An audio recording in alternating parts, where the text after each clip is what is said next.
এমন একটা ভয়াবহ আল্লাহ পাক তৈরি করেছেন কিয়ামতের এই দিনটাকে। রব্বুল আলামিন বলেন ওয়ালা ইয়াসআলু হামিমুন হামিমা। সেই দিন বন্ধু বন্ধুর সামনে প্রশ্ন করবে, ইউবাসসারুনাহুম, তাদেরকে যখন দৃষ্টিগোচর করা হবে এর সামনে ওকে, এই সামনাসামনি যখন মানুষ আসবে, লাউ ইয়াফতাদি মিন আযাবি ইয়াউমিযিন বিবানি, আল্লাহর কাছে নিজের সন্তান পর্যন্ত দিয়ে বলবে, আল্লাহ এটা আমি দিয়ে দিলাম, আমারে মুক্তি দাও, এইটা মুক্তিপণ। এটা কি? জেলখানায় থাকাকালীন এই সাবজেক্টটা আমাকে পড়িয়েছিল এটিএম আজহার সাহেব, উনি এখনো ভেতরে আছে। আমার একবার ডাক দিয়ে বলছে, হামজা তুমি তো বিভিন্ন বই পড়ো, বাইরে তো যাবা চলে, এক কাজ করো, প্রোডাক্টিভ মুসলিম আমার কাছে আছে, এই জেলার আর সোপার হিন্দু, ও আসলে বই কেড়ে নিয়ে চলে যায়। তোমার দ্বারা যেহেতু প্রচার হবে জাতির ভেতরে, বইটা নিয়ে যাও, এই যে এই চ্যাপ্টার গুলো পড়ে মানুষকে শোনাবা। তার ভেতরে মুক্তিপণ এটা ছিল। ওটা যখন পড়ছিলাম আমার মনে হচ্ছে কিয়ামত আমার সামনে আল্লাহ তুলে ধরেছে। আমি দেখে দেখে বলছি কোরআনে কারীম, আল্লাহ রাব্বুল আলামিন বলেন লাউ ইয়াফতাদি মিন আযাবি লাউ ইয়াওয়াদ্দুল মুজরিমু লাউ ইয়াফতাদি মিন আযাবি ইয়াউমিযিন বিবানি। এটা কিয়ামতের সতর্কবাণী আল্লাহ শোনাতে বললেন কেন? কারণ এই ময়দানে মুক্তিপণ হিসাবে মানুষ তার সন্তানকে দিতে চাইবে। আয়াতটা পড়ার পরে আমার ওই ছোট মেয়েটার কথা মনে হচ্ছিল, পরে আমি 7-8 মাস রেখে এসেছিলাম, এখন বয়স প্রায় 4 বছর। মাঝে মাঝে ওর কথা মনে হতো, আমি যেহেতু যোগাযোগ বিচ্ছিন্ন ছিলাম, ভেতরে কোনো যোগাযোগ ছিল না। ফাঁসির কন্ডেম সেলের ভেতরে 24 ঘন্টা তালা লাগানো, এদিকে 2.5 হাত, এদিকে 3.5 হাত, 24 ঘন্টা মনে হতো জিন্দা কবরে বসে আছি। যখন এই বইটা পেয়ে আয়াতটা মিলাচ্ছিলাম, আল্লাহ কিয়ামতে কি এমন তৈরি করবা যে আমার ওই ফারিহাকেও তোমারে আমার বিয়ে দেওয়া লাগবে, যে আল্লাহ মুক্তিপণ দিলাম, না এটা আমার বিশ্বাস হচ্ছে না। কি এমন সালসালা অবস্থা পয়দা হবে, আপনি নিজের সাথে এবার মিলান তো, যে আমার মতো হামজা, আমার সবচাইতে প্রিয় যেটা আল্লাহ রসুলের পরে আমার মা বাবার চাইতেও আমার কাছে প্রিয় এই ফারিহা, ওরে পর্যন্ত বলা লাগবে আল্লাহ একেও দিয়ে দিলাম, তুমি আমারে বাঁচাও।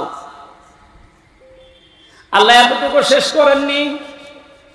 আপনি কথা শুনতে যেমন সহজ মনে হচ্ছে, বাস্তবে কি প্র্যাকটিক্যাল লাইফে এত সহজ হবে এটা? সব চাইতে আমি বললাম আল্লাহ রসুলের পরে আমি পৃথিবীতে সব চাইতে বেশি ভালোবাসি আমার ছোট মেয়েটাকে। বড়টার প্রতি অত মহব্বত এখন আর নেই, ছোটটার প্রতি যত বেশি। অথচ আল্লাহ বলেন বিবানি, তোর এই ফারিহাকেও বলবি যে আল্লাহ দিয়ে দিলাম, তুমি আমারে বাঁচাও, এর যা করবা করো। বাস্তবে আপনি দেখেননি এই বন্যায় কত মানুষ ভেসে যাচ্ছে, অথচ নিজের 2 মাস 5 মাস 1 বছরের বাচ্চাকে বুকের উপরে নিয়ে নিজে ভাসতে ভাসতে মরে গেছে, বাচ্চা বেশি আছে। এই কথা বলছেন কেন? এত বড় কঠিন বন্যায় নিজের জীবন দিয়ে দিল, তাও বাচ্চাকে বাঁচিয়ে রেখেছে তক্তা হয়ে। আর আল্লাহ বলেন না, এমন অবস্থা করবো তোর ওই ফারিহাকে বলবে আল্লাহ তুমি তাড়াতাড়ি এরে নাও, আমারে বাঁচাও।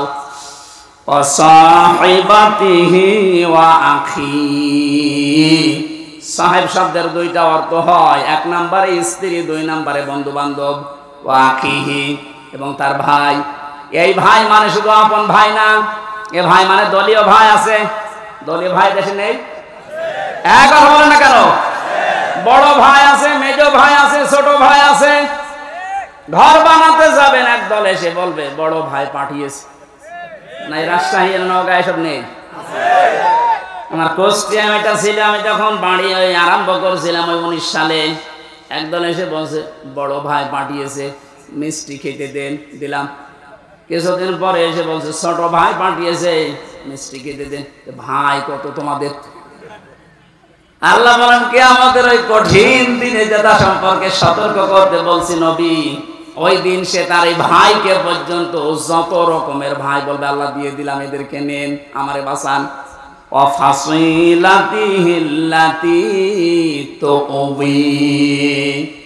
তার নিজের জ্ঞাতি গোষ্ঠী দলীয় লোক সব দিতে চাইবে। আজ বাংলাদেশের এই ছোট্ট বিপদে অনেকেই দেখেন মুখ খুলে সব দিতে রাজি হয়ে যাচ্ছে। কালকে একজনকে শুধু ডিম দেয়নি, শুধু ডিম দেখিয়েছে, তাইও বলছে আমার যা আছে সব নিয়ে যান, ডিম দেবেন না। বাংলার মুসলমানেরা এত কিছু শুরুই করেনি, আপনি এতটুকুতে উল্টা পাল্টা মন্তব্য করছেন, এতটুকুতে আপনার মায়া উতলিয়ে পড়ে। ব্যারিস্টার আরমানের স্ত্রীর কাছে আপনি দাঁড়ান তো, কি জবাব দিতে পারেন দেখি? পারবেন? পারবেন না। আর সুশীল সমাজের নামে আপনি এত বড় বড় কথা, এত সুন্দর কথা বের হচ্ছে মুখে। যেদিন আমার মাথায় দড়ি দিয়ে, পায়ে ডান্ডা বেহি লাগিয়ে, হাতের ভেতরে হ্যান্ডকাপ দিয়ে, কালো কাপড় দিয়ে চোখ বেঁধে টেনে নিয়ে যাচ্ছিল গরুর মতো, কোথায় ছিলেন আপনি সেদিন? ভণ্ডামি করা দেখা পান না? অমানবতার প্রকাশ্য শত্রু এই যে কয়েকজন এখন উল্টা পাল্টা কাজের কারণে জনগণের রসানলে পড়ছে, আপনি কি মনে করছেন এগুলো আল্লাহর ওলি? এই ইনুর দ্বারা, এই মেননের দ্বারা, কালামানিকের দ্বারা, বিশেষ করে শিক্ষা ব্যবস্থা ধ্বংসের পেছনে দীপমণি এবং এই নভেলের দ্বারা যত ক্ষতি হয়েছে, এ জাতি কোনোদিনও ক্ষতি পোষাতে পারবে না। আপনি দেখেছিলেন কত নিচে নেমেছে শিক্ষা ব্যবস্থা, একেবারে নিচে নেমে গেছে মুসলমানের দেশ, ৯৬% মুসলমান আমরা, অথচ ইসলাম ধর্ম পড়াচ্ছে দেখেন একজন হিন্দু। কোথায় নেমেছেন আপনি? এরপর আপনার মায়া লাগে, টোকরা টোকরা করলেও গায়ের ঝাল মেটে না। কারণ আমারে শুধু ধ্বংস করেন, আমার পুরা প্রজন্ম ধ্বংস করে দিয়েছে। আল্লাহ দয়া করে হাত দিয়ে বাঁচিয়েছে, নয়তো আমরা ধ্বংস তো হয়ে গিয়েছিলাম। ৯৬% মুসলমানের শেষে যদি একটা হিন্দু ইসলাম ধর্ম বই পড়ায়, কোথায় আছে আপনি শিক্ষা ব্যবস্থা বলেন?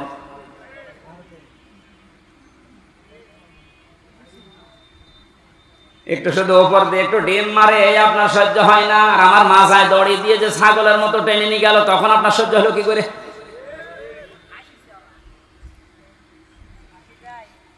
রব্বুল আলামিন বলেন, এই যে যত জ্ঞাতি গোষ্ঠী ছিল, দলের লোক ছিল, এ সব কিছুকে বলবে আল্লাহ দিয়ে দিলাম, নেন, আমারে আপনি মুক্তি দেন। আল্লাহ বলেন এতটুকুই শেষ করেনি, ওমান ফিল আরদি জামিআ, ওর দুনিয়ায় যত সম্পদ ছিল সব দিতে চাই। এরপরও বলবে আল্লাহ তুমি আমাকে বাঁচাও, বাঁচাও, বাঁচাও, এই আওয়াজটা হবে। তাফসিরে ৩ বার আওয়াজ দেওয়ার পরে আল্লাহ বলেন কাল্লা, কখনো না, ইন্নাহা লাযা, ও নওগাঁবাসী, শুধু আর শোনার জন্য শুনছেন, আমি বলার জন্য বলছি তা না, এটা মিলান। এতগুলো কথা বলতে বলতে আল্লাহ কেমন কঠিন ধমক দিলেন দেখেন। ও তার নিজের সন্তান, স্ত্রী, বন্ধু বান্ধব, ভাই, দলের লোক, গোষ্ঠীর লোক, দুনিয়ার সব সম্পদ দিতে রাজি আছে, যে শুধু মুক্তিপণ হিসাবে দিলাম, আমাকে মুক্তি দেন। আল্লাহ ধমক দিয়ে বলবেন কাল্লা, কখনোই না, ইন্নাহা লাযা, তোকে আমি লাজাই দেব। এখানে একটা শিক্ষা পাবেন, শুনতেছেন? শিক্ষাটা কি? ইন্নাহা লাযা, তোকে আমি লাজাই দেব। লাজা কি? জাহান্নামের একটা দরজার নাম, যে 7টা দরজা আল্লাহ বানিয়েছেন জাহান্নামের, হুতামা, হাবিয়া, জাহিম, জাহান্নাম, সাকার। এই যে লাজা, এটা একটা ভয়ঙ্কর দরজা। আল্লাহ বলেন নাজ্জাআতাল লিশ-শাবা, এ দরজা দিয়ে প্রবেশ করার সঙ্গে সঙ্গে মানুষের চামড়া খসে পড়ে যাবে।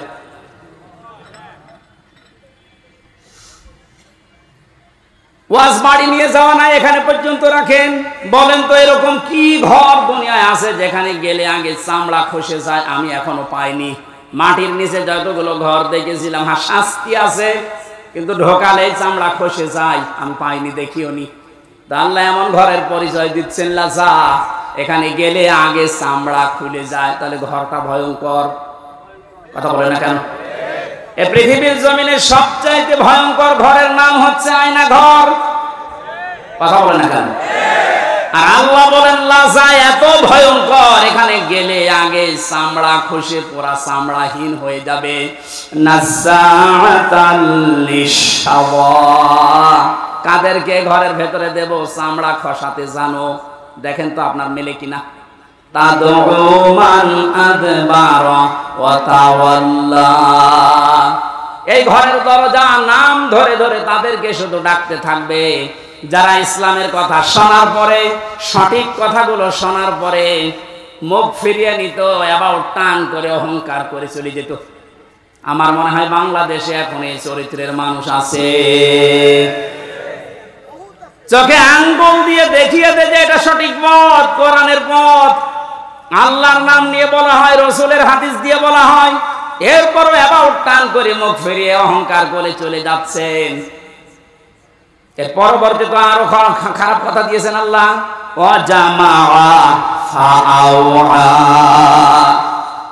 এই লাযা নামক জাহান্নাম তাদেরকে ডাকবে যে মানুষগুলো সম্পদ আদি শুধু জমা করেছিল, পঞ্জীবিত করেছিল আর মনে করেছিল এটা আমার কাছে থাকবে। এই জালেমরা যেটা মনে করেছিল। আমার তো মনে হয় কোরআনের সূরা মারিজের এই আয়াতগুলো পড়লে জালেমদের সাথে খাপের খাপ, মুমতাজের বাপ মিলে যাচ্ছে না? আমরা কিয়ামতের এই দিনের কথা সতর্ক করছিলাম আল্লাহর কোরআন দিয়ে। এখন এই সতর্ক করতে গিয়ে যে মানুষগুলোর কলিজায় লেগেছে শত্রুতা করবে আমি জানি। কোরআনের কথা বলার কারণেই তো গতকাল একজনের উপরে হামলা হয়েছে রাজশাহীতে। সাপাহার কোন অপরাধে আপনি তার জীবনটা এভাবে নষ্ট করে দিলেন? সতর্ক করছি এই কারণে, ওয়ামা সাবাকুম মিন মুসিবাতিন ফাবিইযনিল্লাহ। আমরা যারা কোরআন দিয়ে সতর্ক করি, কোরআনের পথে মানুষকে ডাকি, কসম আল্লাহর, এই সূরা তাগাবুনের 11 নম্বর আয়াত আমরা 100 বিশ্বাস করি। কান খাড়া করে শোনেন, এই পৃথিবীর জালেম এবং মুনাফিকেরা আপনারা যতই ষড়যন্ত্র করেন, আমরা বিশ্বাস করে নিয়েছি যে মুসিবত, যে বিপদ আপদ, এগুলো সব আল্লাহ আগেই লিখে রেখেছেন। এই কারণে আসতেছে। যেহেতু দুনিয়া আমাদের শেষ না, আমাদের আরেকটা টার্গেট আছে, আখিরাত। কি বললাম? ইয়াউমা ইয়াজমাউকুম লিয়াউমিল জামি'i যালিকা ইয়াউমুত তাগাবুন। আল্লাহ পাক বলেন এরপরে যে জগৎ শুরু হবে কিয়ামতের, এই জগতে আসল হার জিত আরম্ভ হবে। সুতরাং আমরা ওই হার জিত চাই যেখানে সফল হলে আসল সফলতা, যেখানে বিফল হলে আসল বিফলতা। এজন্য আমরা সফল হওয়ার জন্য এই পথে এসেছি। সতর্ক করছি কোরআন দিয়ে। আপনি যদি উল্টাপাল্টা ধারণা আমার প্রতি রাখেন যে এর ক্ষতি করব, আমি বিশ্বাস করে নিয়েছি এইটাও লেখা ছিল। কথা বলেন না কেন? কোরআনে কারিমে সূরা হাদীদের ভেতরে আছে, আল্লাহ রাব্বুল আলামিন বলেন, মা আসাবা মিন মুসিবাতিন ফিল আরদি ওয়ালা ফি আনফুসিকুম ইল্লা ফি কিতাবিম মিন ক্বাবলি আন নাবরাহা ইন্না যালিকা আলাল্লাহি ইয়াসির। এই ভালো করে মিলাবেন। আমি যখনই কোরআন পড়ি, আয়াতের ব্যাখ্যায় যায়, তখন দেখি আমার মনে হয় ১৫০০ বছর আগে না, এই মাত্র বাংলাদেশ দেখে আল্লাহ আয়াতটা নাযিল করল। আপনি মিলান তো দেখি। মা আসাবাকুম মিন মুসিবাতিন ফিল আরদি, যে সমস্ত মুসিবত, বিপদ আপদ, আনন্দের বিষয় যাই বলেন দুনিয়াতে আসে, তোমাদের উপরে আসে, এগুলো সব আমি আগে থেকে আমার কিতাবে লিপিবদ্ধ করে রেখেছি। আর এটা আমি আল্লাহর জন্য একেবারেই সহজ। এই জন্য মুমিনদের জীবনে যদি বিপদ আসে, যদি ধৈর্য ধারণ করতে পারে, আখিরাতে তার পুঁজি তৈরি হয়। আর ধৈর্যের কারণে তার জীবনের অপরাধগুলো আল্লাহ মাফ করে দেয়। কিন্তু এই বিপদ আপদ যাদের কারণে তৈরি হয়, এই জালেমগুলোর দুইটা ক্ষতি। এক নম্বর, ওদের দুনিয়ার জীবনে ধ্বংস ছাড়া আর কিছু নেই। কারণ জালেমদের জন্য আমি ওই দিন বলেছিলাম যে বরদোয়া, জালেমদের জন্য মামলা দায়ের করবে সরাসরি আল্লাহ। এ বাংলাদেশে চলো জালেম ছিলেন, আপনি নিজে তো জানেন যে আপনি জালেম কিনা। আপনি জালেম যারা ছিল তারা আল্লাহর মামলার আসামি। আল্লাহর মামলার আসামিদের দুনিয়া আখিরাত তো শেষই। কথা বলেন না কেন? এজন্য আমরা যারা বিপদে পড়ি আমাদের কোনো আফসোস নেই, জানি এগুলো কিতাবে লেখা আছে, হবে এটা। দুইটা উপকার আমাদের জন্য। আমরা যদি কোনো নিয়ামত পাই একেবারে আনন্দে আত্মহারা হয়ে উল্টা পাল্টা কাজে আমরা জড়িয়ে পড়ি না। আজ দুনিয়াদার যারা দেখতে পেলাম এই 5 তারিখ থেকে 31 তারিখ পর্যন্ত আখিরাতের টার্গেট যাদের নেই, কিতাবে যাদের বিশ্বাস নেই, এই মানুষগুলো 5 তারিখ থেকে 31 তারিখ পর্যন্ত বিজয় একটা পাওয়ার পর পরে তারা লুটপাট আরম্ভ করে দিয়েছে। তাদের পূর্বের চরিত্র আবার মনে হচ্ছে ফিরে এসেছে। কোরআনে কারীম জানাচ্ছে লিকাইলা তাসাউ আলা মা ফাতাকুম ওয়ালা তাফরাহু বিমা আতাকুম আল্লাহু লা ইউহিব্বু কুল্লা মুখতালিন ফাখুর। আমি তোমাদের উপরে বিপদ দেই এই কারণে, আনন্দ দেই এই কারণে যে বেশি নিয়ামত পাওয়ার পরে আবার এরকম মনে করবা না যে যা আর দুনিয়ায় চিন্তা নেই, যা পাবো তাই খাবো না। আবার বিপদে পড়লে হাই হতাশ করবা না। বেশি আনন্দিত হওয়া যাবে না, আবার দুঃখে মন ভারাক্রান্ত করে থাকা যাবে না। মুমিন যারা তাদেরকে কোনোদিন হতাশা পেড়ে বসে না। মুমিন যারা, যাদের ভেতরে আল্লাহর পরকালের বিশ্বাস আছে, ওরা সব সময় এক। এর বাস্তবতা আপনি এখন লক্ষ্য করছেন আমিরে জামাতের কথায়, তার অ্যাক্টিভিটিস আপনি দেখতে পাচ্ছেন না। লোকটা বিপদও যেরকম ছিল এই আনন্দও সেরকমই আছে। 5 থেকে 31 তারিখ পর্যন্ত এই 25 দিনের ভেতরে তার মুখে একবারও শুনেছেন যে এত অত্যাচারিত হয়েছে, এবং ঠিক ওই রকম করে আপনারা শুরু করেন বলিস একবার। আপনি তো তার মতো অত বিপদে পড়েননি।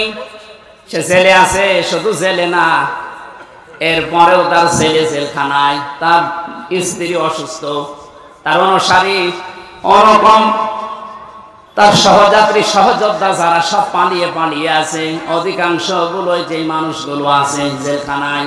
এরপরও মানুষের ভেতরে দেখলাম কোনো টেনশন নেই, চিন্তা নেই। আল্লাহ রাব্বুল আলামিন জানিয়েছেন, হে নবী, এই মানুষগুলোকে বসেন, এক জায়গায় বসেন।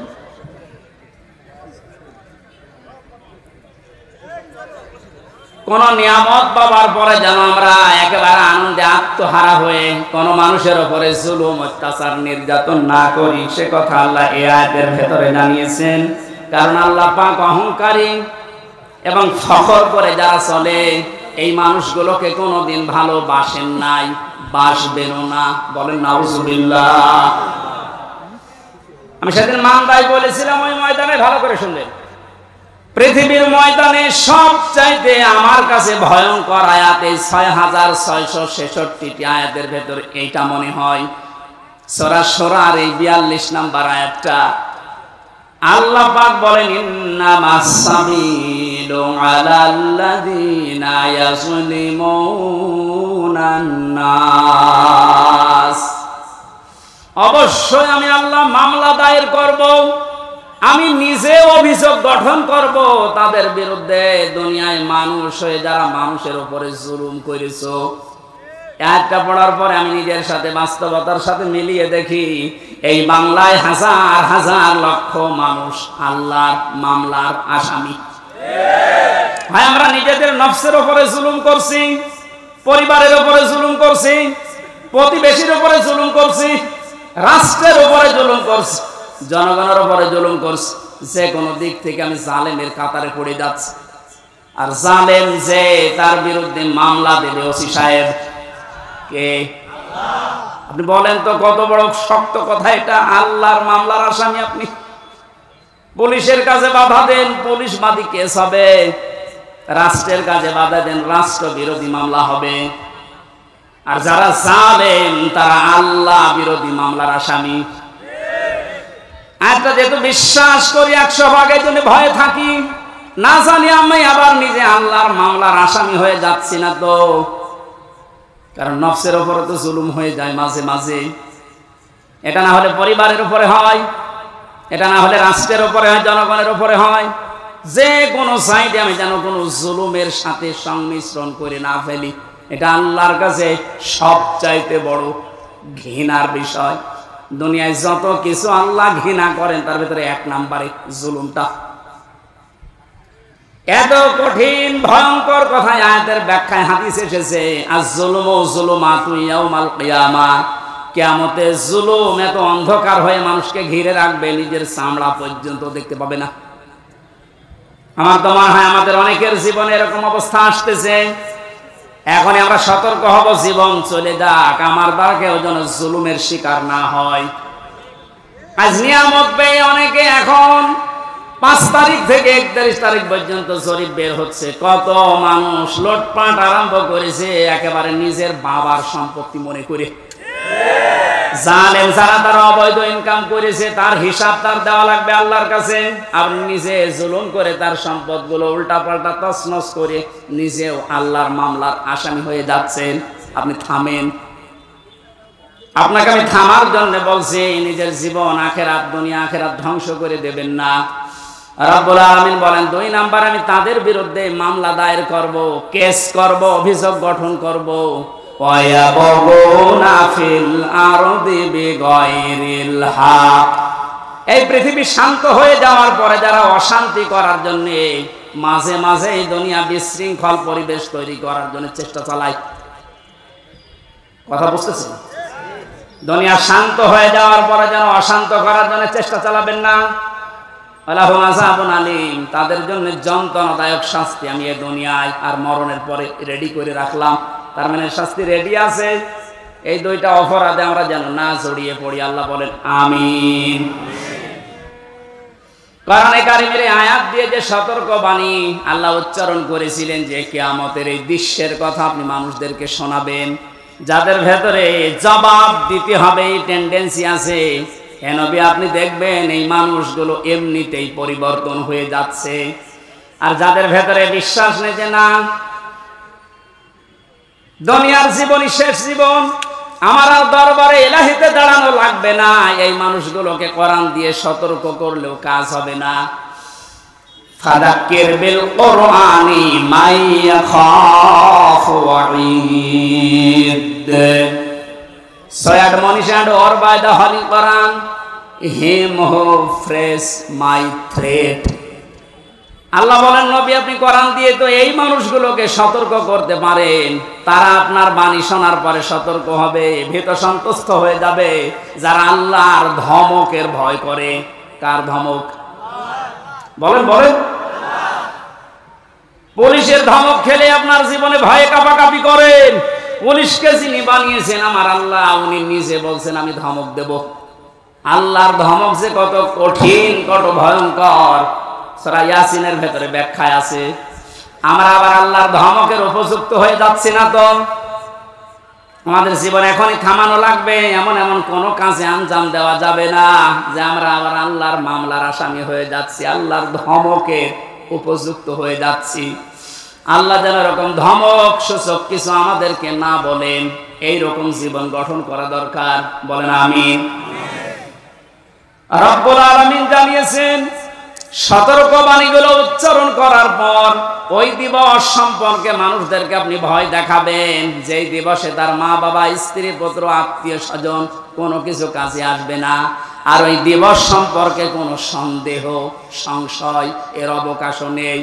সে দিবসের নাম কিয়ামত। কোন দিবস? এই কিয়ামতে জবাব দিতে হবে। এই টেন্ডেন্সি যতদিনে জাতির ভেতরে পয়দা না হবে, পুলিশ বলেন, র্যাব বলেন, আরবি বলেন, কোন বাহিনী দিয়ে অপরাধ মুক্ত করা সম্ভব না। মক্কার ওই মানুষগুলো, ওদেরকে পরিবর্তন করার জন্য নবীজি এটা অ্যাপ্লাই করেছিলেন।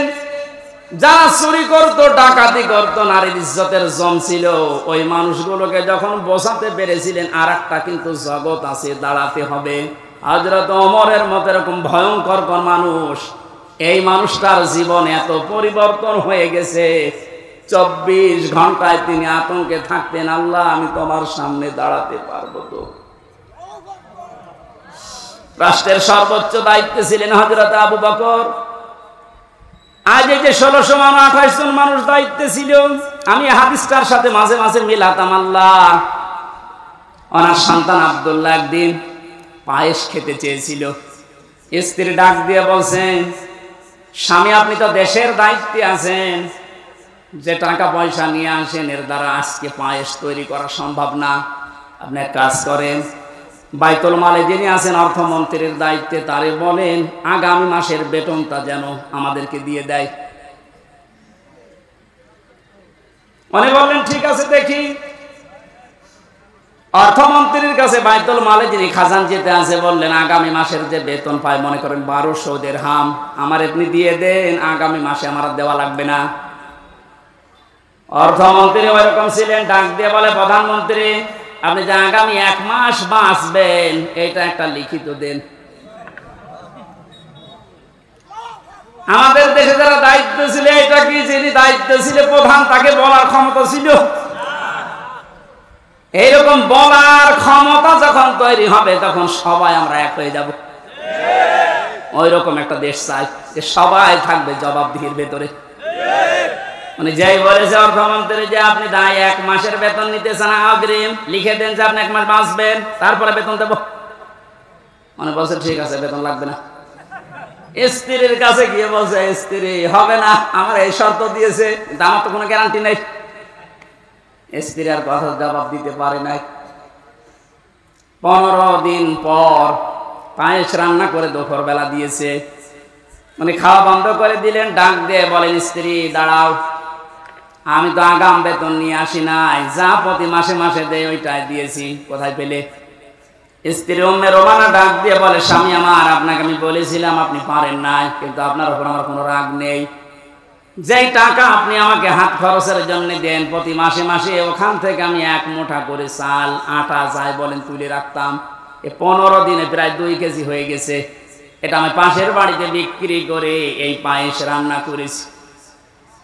হযরতে আবু বকর সিদ্দিক সন্তান আব্দুল্লাহ খাবার খাচ্ছিলেন, আব্দুল্লাহকে ডাক দিয়ে বললেন তাড়াতাড়ি খেয়ে শেষ করো। ছেলেটার হাত ধরে নিয়ে গেলেন বাইতুল মালে। অর্থ মন্ত্রণালয়ের দায়িত্বে যিনি আছেন খাজানচি অর্থমন্ত্রী বললেন ভাই আগামী মাস থেকে অন্তত 1200 টাকার জায়গায় আমার 1000 টাকা করে বেতন দেবেন, কারণ আমি যা দেখলাম 1000 টাকা হলো আমার সংসার চলে যাচ্ছে, ওই 200 টাকা থাকলে আমার জনগণের কাজ হবে। 4টা বড় বড় নিয়ামত আল্লাহর কাছে আমরা কথা বলছিলাম, উনি নিজে পছন্দ করেন কিন্তু তার এই বান্দা বান্দিরা এটা পছন্দ করে না। 1 নম্বরে কন্যা সন্তান। সুতরাং মেয়েদেরকে যে জুজুর ভয় দেখানো হচ্ছে, বিশ্বনবী ওই ভয়টা 1500 বছর আগে কাটিয়ে গিয়েছেন। কথা বলেন না কেন? আপনারা সব করতে পারবেন, শুধু পর্দা এইটা মেনটেন করে আপনি সব করতে পারবেন, কোনো নিষেধ নেই আপনার।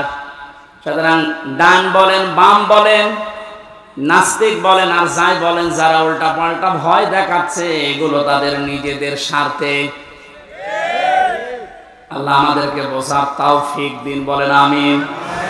2 নম্বরে মেহমান যে ধরনের হোক, নবীজি বলেন কেউ যদি আল্লাহ এবং কিয়ামতে জবাব দিতে হবে এই বিশ্বাস করে, সে যেন অবশ্যই মেহমানের সম্মান করে। কারণ মেহমান যখন আপনার বাড়িতে আসবে সে তার নিজের খাবার নিয়ে আসবে, আপনি শুধু আপ্যায়ন করার কারণে পুরাটা সাদগা দেওয়ার সওয়াব পাবেন। 3 নম্বরে বৃষ্টি, এটা মাঝে মাঝে আমাদের উপরে হচ্ছে, এটা আল্লাহর রহমত। 4 নম্বরে রোগ ব্যাধি। 4 নম্বর কি? রোগ ব্যাধি আল্লাহ এই কারণে দেন, বান্দার চলতে ফিরতে উঠতে বসতে যে সমস্ত অপরাধগুলো হয়, আল্লাহর কাছে যাওয়ার আগ পর্যন্ত যেন আপনি একেবারে পুত পবিত্র হয়ে যেতে পারেন। এই জন্য রোগ শোক দিয়ে আল্লাহ মাঝে মাঝে আপনাকে পুত পবিত্র করে নিয়ে যেতে চান। এজন্য রোগ শোক হলে আপনি ভেঙে পড়বেন না, আল্লাহর উপরে রাগ বাড়াবেন না, এটা আপনার গুনাহ মাপের কারণ। নবীজি বলেন যদি পায়ে কাঁটাও ফোটে, জ্বর হয়, তাও মনে করবো আমার একটা গুনাহ মাফ হয়ে গেল। বলেন সুবহানাল্লাহ। ওয়ামা সাবাকুম মিন মুসিবাতিন ফাবিমা কাসাবাত আইদিয়াহুম ওয়া ইয়াফু আন কাসীর। সূরা শুরার ভেতরে আছে, আল্লাহ জানিয়েছেন যে সমস্ত বিপদ আপদগুলো তোমাদের উপর আমি মাঝে মাঝে পাঠাই, একটাও ইচ্ছা করে পাঠাতে চাই না। তোমরা যে অপরাধগুলো করো, এই অপরাধের শাস্তির কারণে কিছু কিছু মাঝে পাঠায়। সব অপরাধের শাস্তি যদি দুনিয়ায় দিয়ে দিতাম, শ্বাস করার সময় পেতে না। এই জন্য রোগ শোক হলে ভেঙে পড়বেন না। কিছু মানুষের অভিযোগ হয়ে যায় আল্লাহর উপরে, আল্লাহ তুমি আমার এই শুধু দেখো, পাশের বাড়িতে কেউ দেখে না। আরে ভাই, আপনার রোগ দিয়েছে যে কোনো একটা অপরাধ মুক্ত করার জন্যে, যে কোনো একটা গুনাহ মাফ করার জন্যে। নয়তো কঠিন ময়দানে গিয়ে আপনি ধরা খান, এটা আল্লাহ চাই না। এই জন্য এই রোগটা দিয়েছে। সহ্য করে গেলে, ধৈর্য ধারণ করলে দুইটা সওয়াব পাওয়া যাবে। জোরে বলুন সুবহানাল্লাহ। আমরা যে আয়াত পড়েছি ভাই, ব্যাখ্যায় যাচ্ছি সরাসরি। ওয়াকাযালিকা আওহাইনা ইলাইকা, এইভাবে করে আমি আপনার প্রতি ওহী নাযিল করেছি।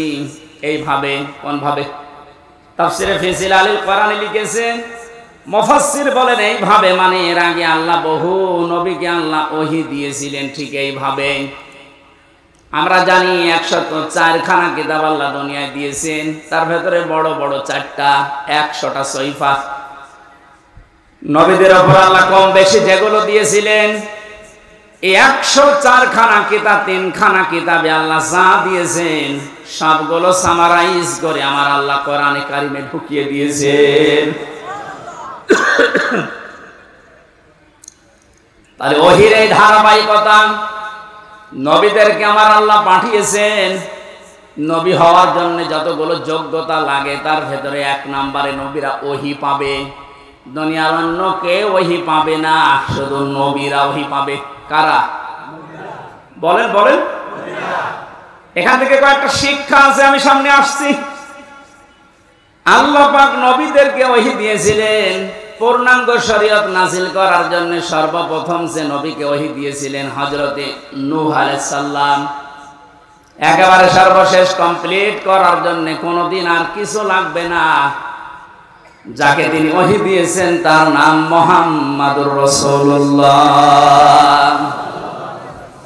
আল্লাহ পাক তাকে ওহী দিয়ে সর্বশেষ জানিয়েও দিয়েছেন, আলিয়াউমা আকমালতু লাকুম দীনাকুম, হে নবী আজকের এই দিনে আমার যে জীবন ব্যবস্থা, দিন ইসলাম, এটা আমি পরিপূর্ণ করে দিলাম আপনাদের জন্য।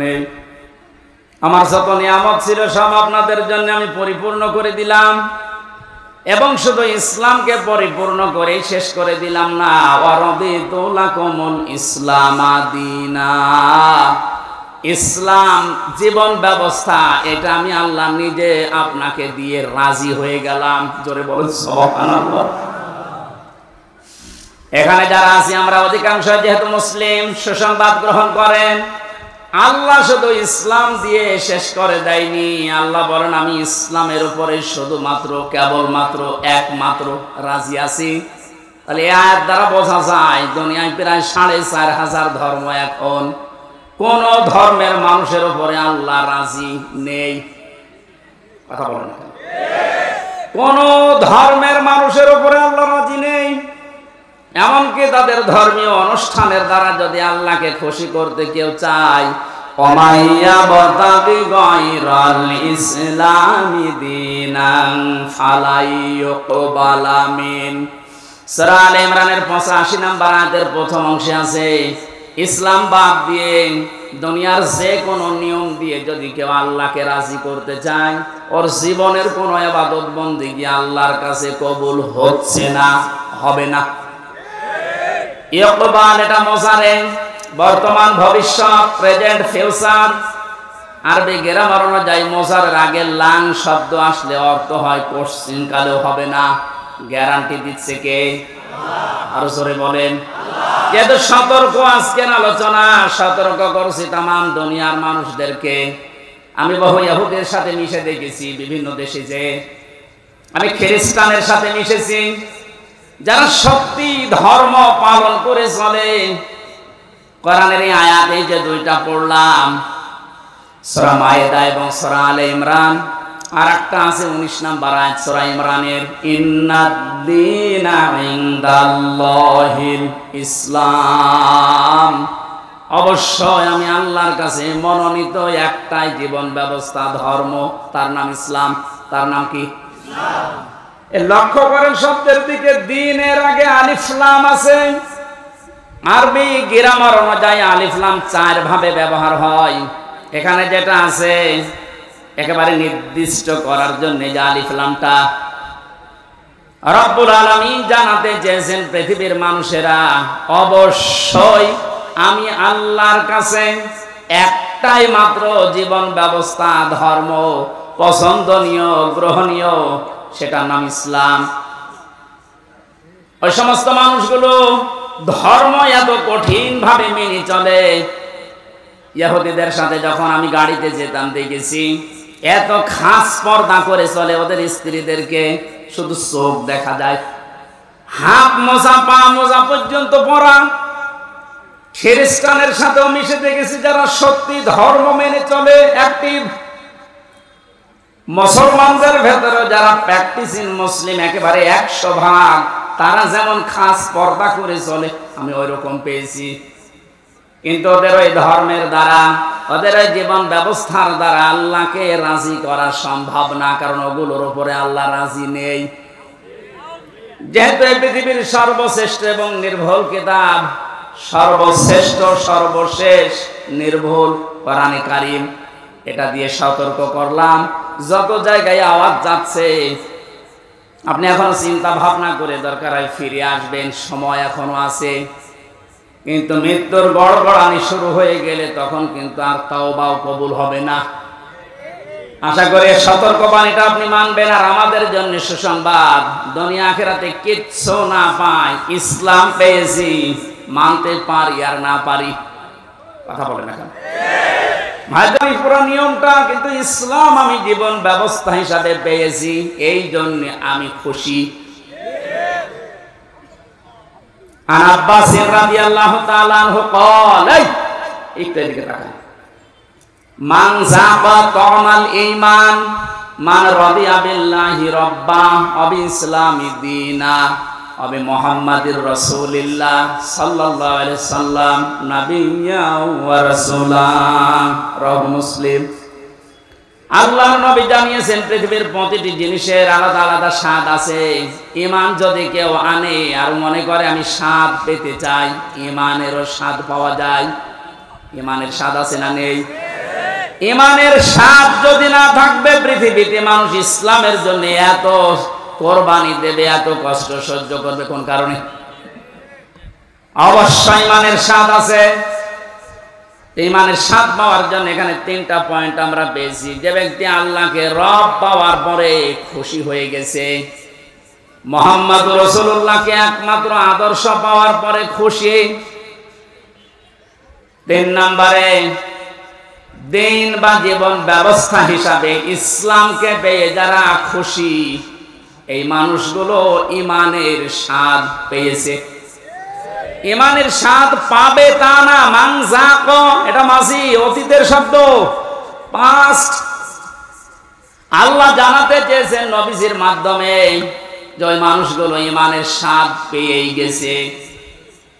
আপনি এখন মিষ্টি খেলে স্বাদ পান, তেঁতুল খেলে আরেকটা স্বাদ পান। পৃথিবীতে সর্বশ্রেষ্ঠ দামি জিনিস আমাদের কাছে ঈমান, এর স্বাদ পাওয়া যাবে না? এই স্বাদ যদি সত্যি সত্যি কেউ পেতে চায়, ইসলাম বাদ দিয়ে পৃথিবীর কোন ধর্ম সঠিক এ কথা বলাও তার জন্য জায়েজ নেই। যদি আজ অনেকে উদারতার পরিচয় দিতে গিয়ে বলছে না পৃথিবীর সব ধর্ম সঠিক, ইসলাম একটু বেশি সঠিক, এ কথা বললে আপনার ঈমান নষ্ট হয়ে যাবে। কারণ দিনের আগে আল্লাহ আলিফ লাম খেলা করার জন্য দেয়নি। আমার কথা বুঝতেছেন? আমি সেদিন মান্দা কোন জায়গায় এসে বলেছিলাম যে ওযু করলে মানুষের ওযু ভেঙে যায় 7টা কারণে, নামাজে দাঁড়ালে নামাজও ভেঙে যায় 19টা কারণে, হজ করতে গিয়েছে যারা হজও ভেঙে যায়, রোজা রেখেছে যারা রোজাও ভেঙে যায় 2টা কারণে। এরকম প্রত্যেকটি ইবাদতের নষ্ট হওয়ার পেছনে কিছু না কিছু কারণ আছে। কথা বলেন না? সবচাইতে দামি যেটা তার নাম ঈমান। এটা না হলে আপনি জান্নাতের দরজার কাছেও যেতে পারবেন না। এই ঈমানও মানুষের ভেঙে যায়, নষ্ট হয়ে যায়। 10টা কারণ পেয়েছি কোরআন হাদিসে, 10টা কারণে মানুষের ঈমান ভেঙে যায়, নষ্ট হয়ে যায়। তার ভেতরে 9 নাম্বার কারণ এইটা যে মানুষ পৃথিবীর সব ধর্মকে সঠিক মনে করে, তার ঈমান নষ্ট হয়ে যায়। সোশ্যাল সমাজের ভেতরে উদারতার পরিচয় দিতে গিয়ে আজ অনেককে এরকম উল্টা পাল্টা বোঝাচ্ছে খ্রিস্টান আর ইহুদিদেরকে খুশি করার জন্য। আমি কথা বোঝাতে পেরেছি? এই জন্য আমাদের আফসোস, দুঃখ, কোনো কিছুই নেই, কিচ্ছু না পাই। জীবন ব্যবস্থা হিসাবে আমরা পেয়েছি ইসলাম। কি পেয়েছি? আরো জোরে বলেন। নবীজিকে আল্লাহ জানিয়েছেন যে এইভাবে যত নবীকে আমি আল্লাহ ওহী দিয়েছিলাম নবী হওয়ার যোগ্যতা অর্জন করার জন্য, তার ধারাবাহিকতায় আপনাকে আমি দিলাম ওহী। কে দিয়েছি আপনার ওহী? কুরআনান আরাবিয়্যা।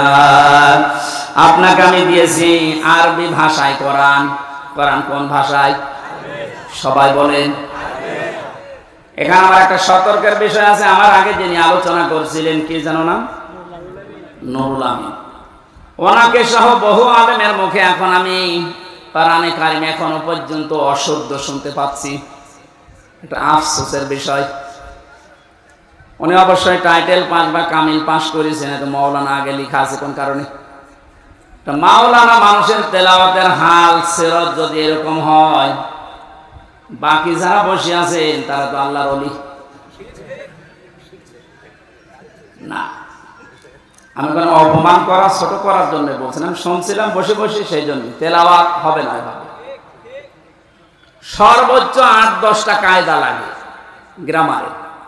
তাসবিহের 8টা-10টা কায়দা একটু ভালোভাবে আয়ত্ত করতে পারলে আপনি কোরআন শুদ্ধ করে পড়তে পারবেন। এটাকে নফল না ফরজ? ফরজ, নামাজের মতো ফরজ। নামাজ যতগুলো কারণে ভেঙে যায়, তার প্রথম কারণে কেউ যদি কোরআন অশুদ্ধ পড়ে, উনি যেভাবে পড়েছে তেলাওয়াত করছিল, ওটা যদি নামাজে পড়ে ওনার নামাজ হবে না, কারণ অর্থ পাল্টিয়ে গেছে। যেখানে এক আলিফ টান নেই এমন টান দিয়েছে মনে হচ্ছে এখান থেকে গোদাগাড়ি পর্যন্ত।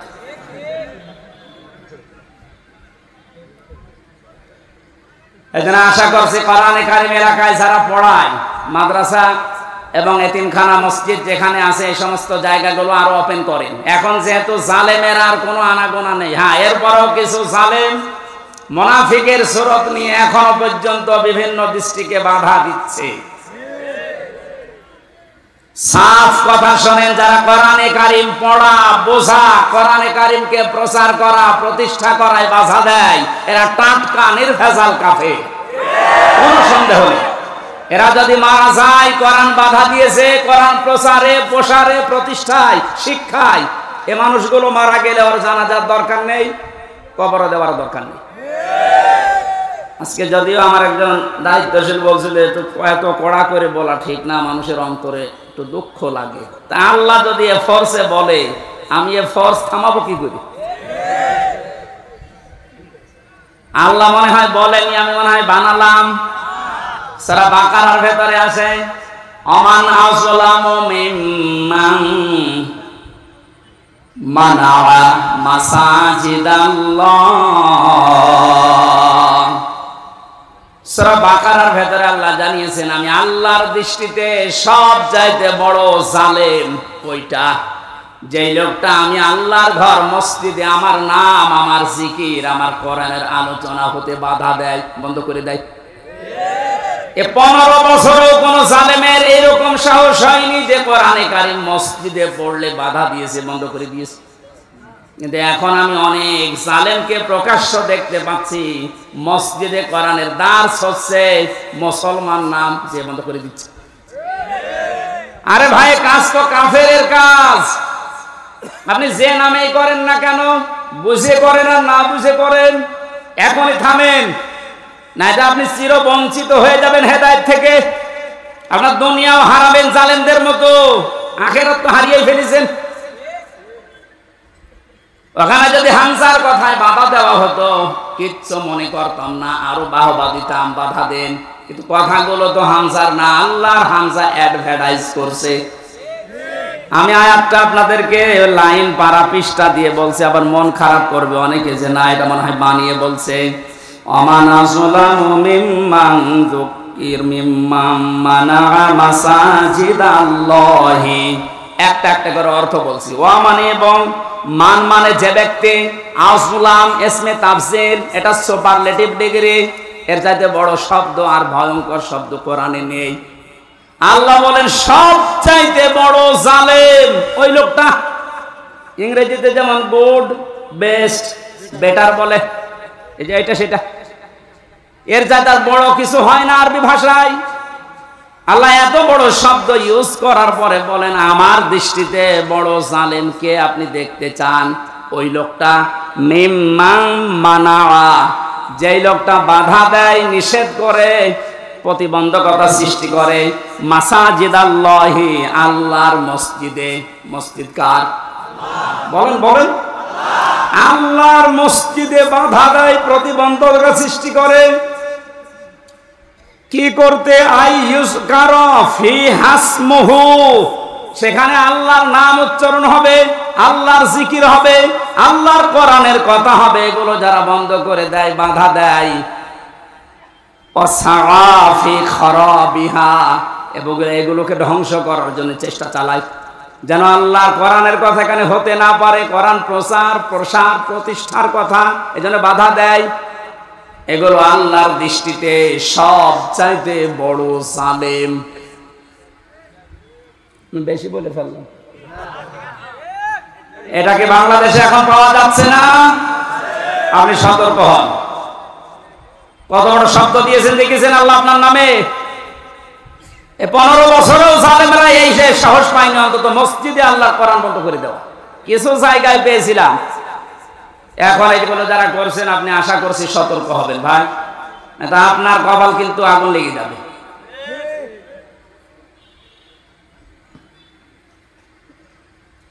এই আয়াতের ভেতরে পেয়েছিলাম কুরআনান আরবিয়্যা, কোরআনে কারীম আপনার পথে আমি দিয়েছি ইংরেজি ভাষায়। কি বলেন না কেন? কেন আরবি ভাষায় দিলাম? পৃথিবীর যত ভাষা আছে সবচাইতে সহজ ভাষা আল্লাহর কাছে আরবি ভাষা, কিন্তু আজ এটা অনেকের কাছে কঠিন করে রেখেছি আমরা। কত বড় বড় মানুষেরা ফতোয়া দিচ্ছে যে এটা আমাদের জন্য না, এটা আলেমদের জন্য। কে বলেছে আপনাকে? নামাজ পড়া যেরকম ফরজ, মাস্ট বি কোরআনে কারীম শিক্ষা করা ওইরকম ফরজ। দল মত নির্বিশেষে, বুঝে হোক না বুঝে হোক, অন্তত আপনি নবীর দল বাদ দিয়ে অন্য দলে আছেন, থাকেন, কিন্তু কোরআন পড়া শুরু করেন। জেলখানায় বহু মানুষকে আমি উল্টা পাল্টা দেখেছি, কোরআনে কারীম 1 বছর 1.5 বছর পড়ার পরে ওই মানুষগুলোরা এত পরিবর্তন হয়েছে। এটা আমাদের কুষ্টিয়ার কৃতি সন্তান আবরারকে যারা হত্যা করেছিল, এর 13 জনের ফাঁসি হয়েছিল। এর ভেতরে 4 জনকে মাওলানা জসিমউদ্দিন রহমানী সাহেব নিজে বসে বসে হাফেজে কোরআন বানিয়ে দিয়েছে। এই যে পড়া কোরআন শরীফ যাদের মুখস্থ হয়ে গেছে, শুধু মুখস্থ না, এরা অনেক অর্থ পর্যন্ত এখন বুঝতেছে, কারণ আরবি গ্রামার ওর ভেতরে পড়ায় আলেমদের কাছে। ওরা যে পর্যায়ে এখন আছে, এখন অনুশোচনা করে, অনুতপ্ত হয় যে আমরা জালেমদের কথা মতো ভুল করে ফেলেছি। সত্যি যদি ওরা কোনোদিন আসতে পারে বাইরে, আপনি ওদেরকে কোরআন মেরে কোরআনের কাছ থেকে সরাতে পারবেন না। এজন্য আহ্বান জানাচ্ছে আপনি আরবি ভাষাটা শেখেন। ওয়ালাকাদ ইয়াসসারনাল কুরআনা লিযিকরি ফাহাল মিন মুদ্দাকির, 4 বার আল্লাহ একটা কোরআনে 1 সূরার ভেতরে দিয়েছেন। আমি কোরআন সহজ করে দিয়েছি তোমাদের জন্য, এরপরও এখান থেকে শিক্ষা করা, উপদেশ নেওয়ার মতো কি কেউ কে পাবো না? কে বলছেন? এই জন্য যেখানে আসেন আগে কোরআনের কাছে আসেন, এইটা শেখেন। আপনাকে আমি আমার বাবার দিকে ডাকছি না, ডাকছি আমার আল্লাহর কোরআন শিক্ষার জন্যে। এই দুনিয়াতে যেহেতু কোরআনে কারিম দিয়ে সতর্ক করার জন্য নবীদের প্রতি আল্লাহ ওহী করেছেন সতর্কবাণী হিসাবে। প্রথম সতর্কের ভেতরে বেশি লিতুনযিরা উম্মাল কুরা ওয়া মান হাওলাহা। একটু খেয়াল করে শুনবেন। আল্লাহ পাক বলেন এই আরবি ভাষায় কোরআনে কারিম আপনার প্রতি আমি ওহী করলাম কেন জানেন? আপনি এ দ্বারা এই যে উম্মুল কুরা যেটা শহরের মা, তার মানে মক্কা শরীফ, এই মক্কার লোকদেরকে আপনি সতর্ক করবেন। এতটুকু যদি আল্লাহ পাক বলে শেষ করে দিতেন এই আয়াতটা আমি পড়তাম না। পরের শব্দটাই সমস্যা হয়ে গেছে আমাদের জন্য। আল্লাহ পাক বলেন উম্মাল কুরা ওয়া মান হাওলাহা। শুধু মক্কা নগরী না, এর আশপাশে যত জায়গা আছে তাফসিরে মুফাসসিরিন ইকরাম লিখেছেন আশপাশ মানে তামাম দুনিয়া। তার মানে কোরআনের সতর্কবাণী চলবে শুধু মক্কা আর মদিনায়? বলেন বলেন। আমান হাওলাহা, সারা দুনিয়ায়, সারা দুনিয়ার জন্য এই কোরআন। যেহেতু এখানে নাজিল হয়নি তারপরও হাওলাহার ভেতরে বাংলাদেশও আছে। এই জন্য আপনাকে আমি কোরআন দিয়ে আজকে সতর্ক করবো কয়েকটা, যেগুলো আমরা পাবো সামনে। কোরআনে কারিম দিয়ে সতর্ক করার পরেও যদি কোনো মানুষের, ওই যে আগে বললাম যে পরিবর্তন আসছে না, আপনি মেনে নিতে পারেন, বিশ্বাস করতে পারেন যে আল্লাহকে আপনাকে আল্লাহ জাহান্নামেই দেবে। কারণ এর চাইতে অথেন্টিক সতর্ককারী কিতাব দুনিয়াতে আল্লাহ আর দেয়নি, কিয়ামত পর্যন্ত দেওয়ার সম্ভাবনাও। আরো জোরে বলেন। কোরআনে কারিমে আল্লাহ জানিয়েছেন ইত্তাবিউ মা উনজিলা ইলাইকুম মির রাব্বিকুম ওয়া লা তাত্তাবিউ মিন দুনিহি আউলিয়া ক্বালিলাম মা তাযাক্কারুন। হে নবী, সবাইকে বলেন তারা যেন সবাই আঁকড়িয়ে ধরে, ইত্তেবা করে, অনুসরণ করে যেটা আপনার প্রতি আমি আল্লাহ নাজিল করলাম, তার নাম বলেন বলেন আরো জোরে।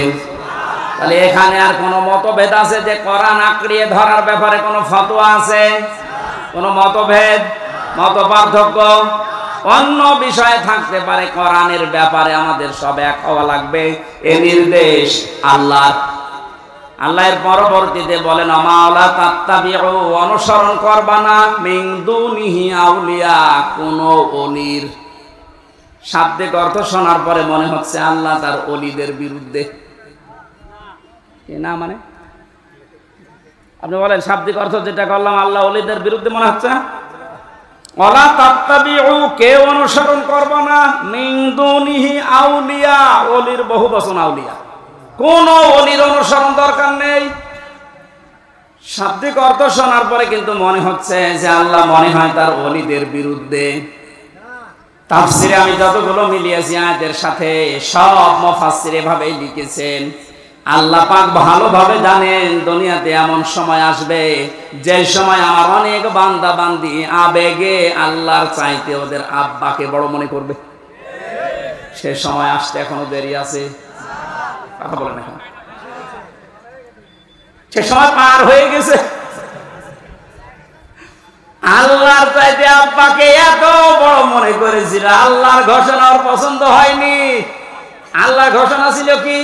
মিল্লাতা আবিকুম ইব্রাহিম, তোদের আছে জাতির পিতা ইব্রাহিম।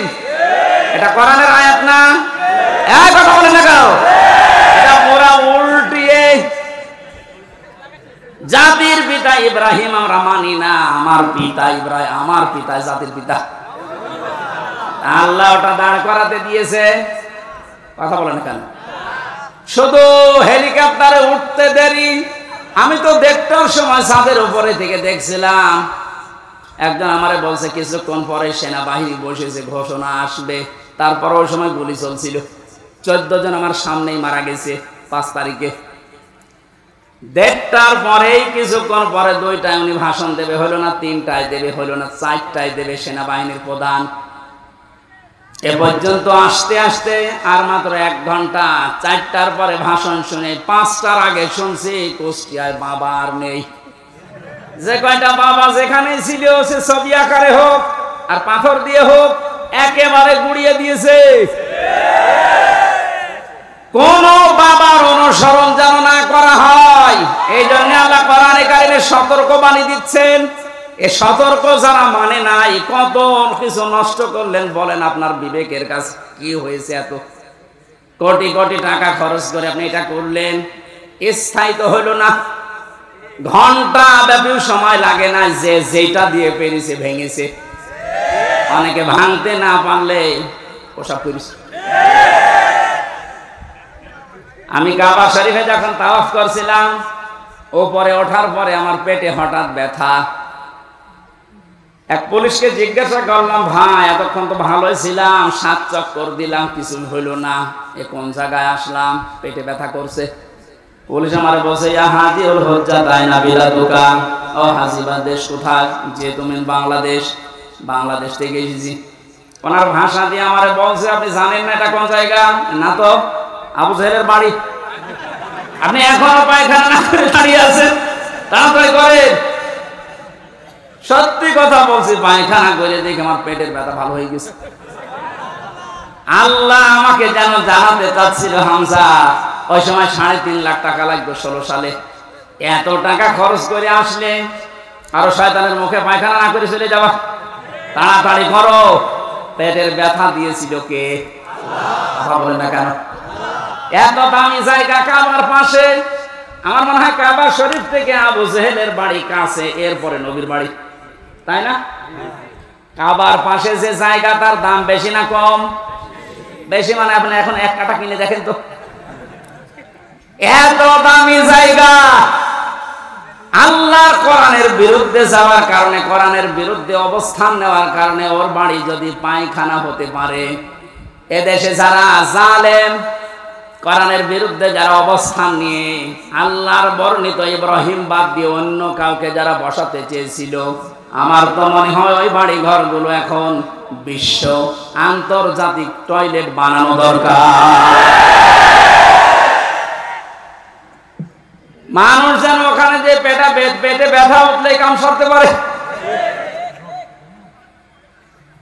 কারণ এই জায়গাগুলো অভিশপ্ত, জালেমরা যেখানে থাকে এই জায়গাটা হয়ে যায় অভিশপ্ত।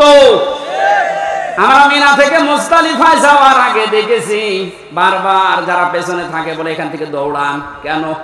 কারণ এই জায়গাটা গজবের জায়গা।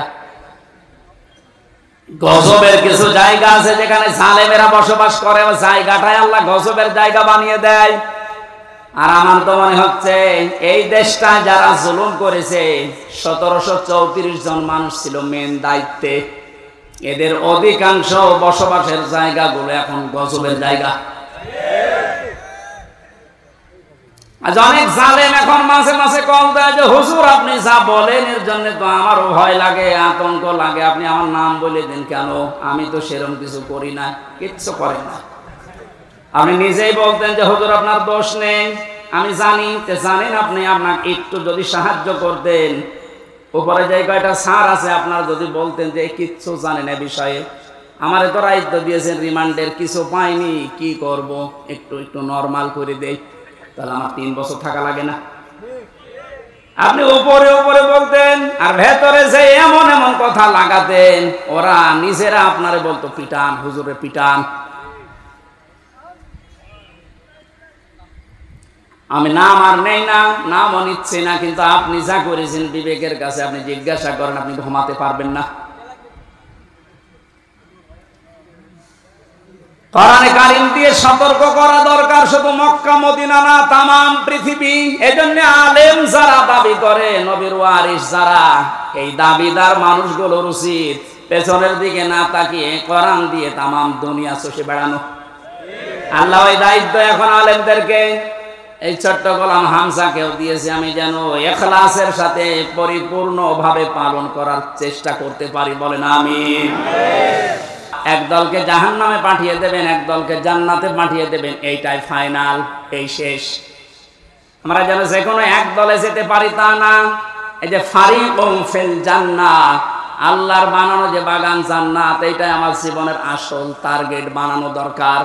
এখানে না যাওয়া পর্যন্ত আমার কোনো বিশ্রাম নেই, কারণ আসল জীবনের সফলতা কিন্তু এই বাগানটা। ফামান সুহসিহা আনিন নার ওয়া উদখিলাল জান্নাতা ফাকাদ ফাজ। আল্লাহ বলেন ওই লোকটার জীবন তো সফল, যাকে বিচার-আচার করার পরে আমি আল্লাহ জাহান্নাম থেকে মুক্তি দিয়ে জান্নাতি বলে ঘোষণা দিয়ে দেব, এই লোকটা সফল। সুতরাং ওই জায়গায় পৌঁছানোর আগে আমাদের জীবনের আসল ফাইনাল খেলা নেই, ওইটাই আসল ফাইনাল খেলা, চূড়ান্ত ওই খেলায় যেন আমরা জিততে পারি। আমাল হায়াতুদ দুনিয়া ইল্লা মাতাউল গুরুর। পৃথিবীর মানুষ বারবার বলছি, শোনো, দুনিয়ার জীবনটা কিন্তু খেলাধুলা, রং তামাশা। আল্লাহ আমাদেরকে এটা বোঝার তৌফিক দিন, আমিন। বারাকাল্লাহু লানা ওয়া লাকুম ফিল কোরআনিল আযীম। আল্লাহুম্মা আমিন। লা ইলাহা ইল্লা আনতা সুবহানাকা ইন্নী কুনতু মিনাজ জালিমিন। লা ইলাহা ইল্লা আনতা সুবহানাকা ইন্নী কুনতু মিনাজ জালিমিন। ফাসতাজাবনা লাহু ওয়া নাজাইনাহু মিনাল গাম্মি ওয়া কাযালিকা নুনজিল মুমিনিন। ربنا ظلمنا أنفسنا وإن لم تغفر لنا